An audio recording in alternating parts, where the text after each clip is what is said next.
We technically qualified for the house, but something still doesn't feel right. Now we're trying to figure out if we're buying a home or creating a future headache.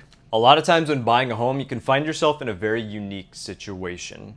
When you get to that price point that's just at the top of your budget, with the exception of everything already being complete. You may be able to see the vision of the home and what it can become, but can you actually get it there? And if you can, is it worth it? Let's talk about the pros and cons of buying a house that needs some work and going through the process of doing those renovations yourself versus buying a house that's already done. The obvious advantage to buying a house that needs work is that you can get it at a better price.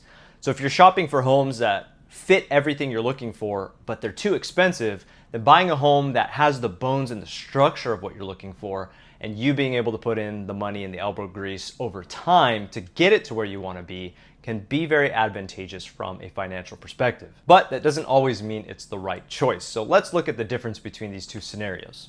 In scenario one, when you buy a house that's a little bit less expensive, you're gonna have less of a monthly payment on that home, meaning you can save more money that you can use for future projects, if you're intentional about it. You don't want to make the mistake that a lot of buyers do and you save that money on that payment, but you use that for spending and doing fun things or whatever, and never actually reinvest that back into the house. But if you can be strategic and take that monthly income and put it in an account to grow, and over time you use that money to do renovations and improvements on the home, you can get that house up to the high standard you were looking for in the first place, but overall be in it for less money. And because you didn't finance the cost of those repairs, that doesn't reflect on your monthly payment. So you're not paying interest, and you will permanently have a lower monthly payment for the remainder of the time that you live in the house. Now, the downside here is that you have to be willing to either do the work yourself or hire somebody out. And if you don't have a construction background or you're not a very DIY type of person,